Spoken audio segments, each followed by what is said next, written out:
Hello दोस्तों, कैसे हैं आप सब। माता रानी की कृपा से अच्छे ही होंगे। तो आज है सावन का तीसरा सोमवार और मैं अभी आई हूँ मंदिर से। देखो कितने पसीने आ रहे हैं मुझे, क्योंकि हमें काफ़ी दूर जाना पड़ता है मंदिर पर। तो अभी अभी मैंने अपना व्रत खोला है और घर में भी पूजा पाठ की थी। मैं आप लोगों को दिखाती हूँ। और बड़ा ही मन लगता है भोले बाबा की पूजा पाठ करने में। ये देखिएगा आप लोग, यहाँ पर मैंने घर में जोत बत्ती की थी पहले और फिर गए थे हम लोग मंदिर। तो मंदिर पड़ता है हमारे यहाँ से, घर से 1 किलोमीटर दूर पड़ता है। पैदल ही जाना पड़ता है हमें मंदिर पर। तो मंदिर से भी आ चुकी हूँ मैं और गर्मी काफ़ी ज़्यादा है। सारे मुंह पर पसीना पसीना हो रखा है। तो कोई बात नहीं, थोड़ा सा कष्ट करना पड़ता है भगवान को पाने के लिए। भगवान हो या कोई भी चीज़ हो, तो हमें थोड़ा संघर्ष तो करना पड़ता ही है। तो सुबह सुबह उठकर सबसे पहले बच्चों को स्कूल भेजा था और फिर बच्चों के पापा गए थे ड्यूटी। उसके बाद घर का काम और फिर नहा धोकर पूजा पाठ। और अभी काफ़ी काम बचा हुआ है मेरा, तो मैं उस काम को आप लोगों के साथ करूँगी। तो आप लोग मेरे साथ वीडियो में बने रहना और मैं बताती हूँ मैं क्या क्या काम करूँगी अभी, क्योंकि बच्चे स्कूल तो जा चुके हैं। अभी उनके लिए खाना भी बनाना है। और देखो कितने सारे कपड़े, ये देखो पूरी मशीन मेरी भरी हुई है कपड़ों से। तो भी कपड़ों की धुलाई करनी है और भी बहुत सारे काम हैं। तो उन काम को, वो काम भी मैं करूँगी और आपसे बातें भी करूँगी। तो मेरी वीडियो आप लोगों को अच्छी लगती हो तो मेरे चैनल को सब्सक्राइब करना, वीडियो को लाइक करना। और आप अपनी कुछ राय देना चाहते हो या मुझे कुछ मतलब बताना चाहते हो तो कमेंट करना, पर मेरे चैनल को सब्सक्राइब ज़रूर कर लेना। और क्या, कुछ समझ में नहीं आ रहा क्या बात करनी है, लेकिन चलो चलते हैं काम पे और अपना काम करते हैं। सबसे पहले पीनी है चाय बनाकर, क्योंकि सुबह से कुछ नहीं खाया है। अभी व्रत खोला है मैंने, तो पहले चाय पीनी है। चाय बनाती हूँ पहले मैं और फिर जो भी काम करूँगी मैं वो आप लोगों को दिखाऊँगी। तो जय भोलेनाथ। तो दोस्तों मैं आ चुकी हूँ रसोई में। सबसे पहले पिया है मैंने पानी, क्योंकि मंदिर गई थी तो प्यास बहुत तेज़ लग रही थी। तो पहले आकर 2 गिलास पानी पाए, तब जाकर ठंडक सी मिली है। और अब मैंने बनने के लिए रख दी है चाय। और चाय बनने के बाद अब लगूंगी मैं कपड़ों की धुलाई करने के लिए। तो यहाँ मैंने मशीन लगा दी है और सबसे पहले धोऊंगी वाइट कलर के कपड़े, सफ़ेद, क्योंकि बच्चों की ड्रेस और इनकी भी वर्दी मतलब ड्रेस है जो ये पहन कर जाते हैं ड्यूटी, वो भी वाइट कलर की है और बच्चों की भी। तो मैंने समर चलाकर मशीन में पानी डाल दिया है और साथ के साथ मैंने यहाँ से घर को भी धो दिया है, क्योंकि मैं धो नहीं पाई थी, लाइट थोड़ा लेट आई थी आज। तो धुलाई का काम भी मैंने हाथ के हाथ निपटा दिया। और यहाँ पर गाय बनती है तो यहाँ पर गोबर हो जाता है, बहुत सारा कटा हुआ रहता है। तो ये अच्छा भी नहीं लगता पड़ा हुआ, पता नहीं कब कोई कैसे आ जाए रिश्तेदार घर में, तो ये अच्छा नहीं लगता है। देखो यहाँ गाय बनती है तो ये गोबर ही यहाँ पर काट देती है बहुत सारा। ये गोबर की हिल बढ़ी हुई रखी है, फिर इसको डाल कर आऊँगी। ये नाली भी बंद हो जाती है गोबर से, क्योंकि बहुत ज़्यादा गोबर काटते हैं दोनों माँ बेटा, यहीं पर बनते हैं वो। तो आज इनकी तबीयत ख़राब हो रही थी तो हम खेत पर भी नहीं जा पाए थे। घर का ही काम आज मैं कर रही हूँ, यानी खेत पर तो डेली जाना पड़ता है क्योंकि इनके लिए नियार लाना पड़ता है। तो ये मैंने अंदर की भी साफ़ सफाई आज सुबह ही कर दी थी, बच्चे स्कूल चले गए थे। तो अब ये हेल उठाकर मैं ले जा रही हूँ गोबर की, अकेले ही उठानी पड़ी है, काफ़ी ज़्यादा भारी हेल थी। और इसे अब मैं डालने जा रही हूँ।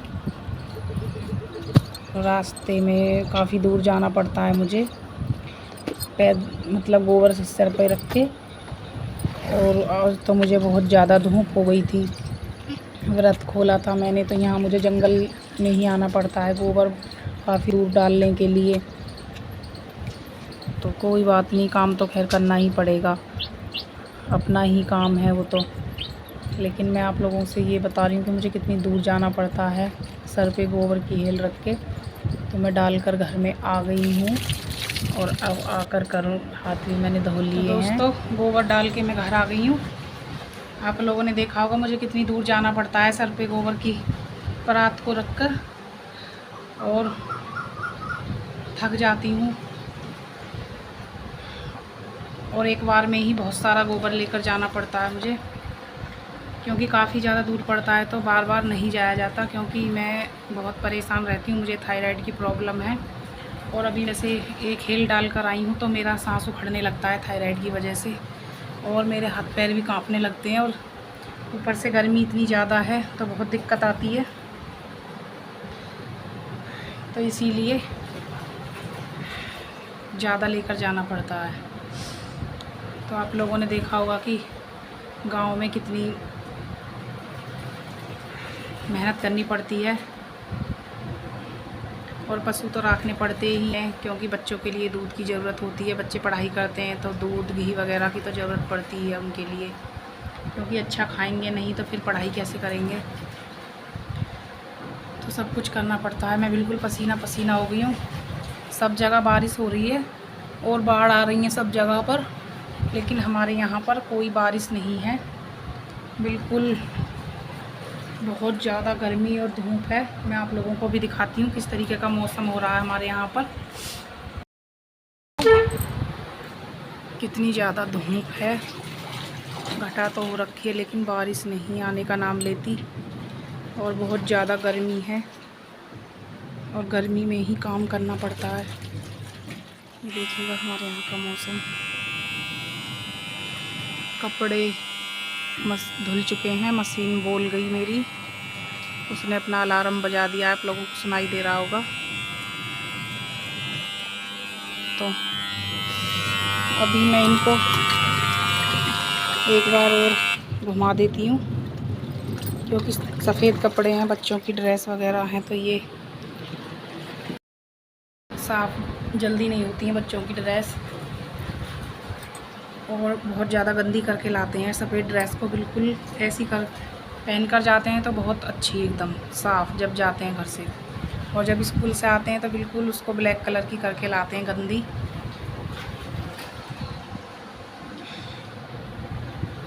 तो अभी मैं कपड़ों में पानी निकाल देती हूँ। काम तो पूरे दिन लगा ही रहेगा, क्योंकि गृहस्थी में काम बिल्कुल भी बीच में बंद नहीं होता है। क्योंकि अभी बच्चे स्कूल से आ जाएंगे 2 बजे, फिर उनके लिए खाना वाना बनाना, खिलाना, नहलाना, और फिर बर्तन साफ़ करने में ही पूरा दिन निकल जाता है, और फिर शाम का खाना बनाने का काम शुरू हो जाता है। तो काम तो अपना चलता ही रहेगा, और बीच बीच में आप लोगों से बातें भी होती रहेंगी। तो मैं हर बार यही कहना चाहती हूँ कि मेरी वीडियो को लाइक करना और मेरे चैनल को प्लीज़ सब्सक्राइब ज़रूर कर लेना, ताकि मेरा चैनल आगे बढ़ सके। तो मैंने यहाँ कपड़ों में पानी निकालने का काम शुरू कर दिया है। कपड़े मैंने 2-3 बार इस मशीन में घुमा दिए थे, तो ये साफ़ हो चुके हैं। अब मैं इनमें पानी निकालूंगी सबसे पहले, और इनमें पानी निकालने के बाद फिर बच्चों के लिए खाने का इंतज़ाम करूंगी, सब्ज़ी रोटी का। क्योंकि आज सुबह थोड़ा मैं भी लेट उठी थी, तो बच्चे आज सब्ज़ी नहीं लेकर गए थे, तो मैंने उनके लिए चावल बना दिए थे, नमकीन चावल। तो आज वो चावल ही लेकर गए थे, क्योंकि सब्ज़ी नहीं बना पाई थी, तो इसलिए फिर आज सारा मामला बेकार ही हो गया, काम मेरा बीच में ही। और बच्चे आकर फिर गुस्सा करेंगे कि हमारे लिए खाना नहीं बना। तो मैंने जल्दी यहाँ पर पहले सफ़ेद कपड़े साफ़ कर दिए हैं, क्योंकि इतने बच्चे आएंगे, इतने ये मैं यहाँ पर सुखाकर और इनकी तह लगाकर रख दूँगी, क्योंकि फिर वो बहुत ज़्यादा दंगल करते हैं, तो इसलिए इनको गंदे कर देते हैं डाल कर नीचे। तो ये पहले मशीन में सुखा लूँगी मैं इनको, और तब मैं इनको अंदर डालूँगी। तो मशीन में ये सूख चुके हैं कपड़े मेरे। बाकी के कपड़े मैंने जो कलर वाले थे वो मैंने मशीन में डाल दिए हैं, क्योंकि लाइट जा चुकी है, तो फिर लाइट आएगी तभी धुलेंगे वो कपड़े। और मैं कपड़े धोने के बाद में बाहर नहीं डालती हूँ, क्योंकि कपड़े धूप में बेकार हो जाते हैं। हमारे यहाँ बारिश तो हो ही नहीं रही, तो धूप बहुत ज़्यादा तेज़ है, इसलिए कपड़े मैंने अंदर ही बरामदे में रस्सी बांध रखी है, तो मैं इसी पर सुखा देती हूँ। पंखा पूरे दिन चलता रहता है तो ये यहीं पर सूख जाते हैं। ये सफ़ेद कपड़े हैं, अगर बाहर डालूँगी तो इन पर कौवा बैठ जाता है या कोई भी चिड़िया वगैरह, तो वो इनको गंदा कर देती है। तो मतलब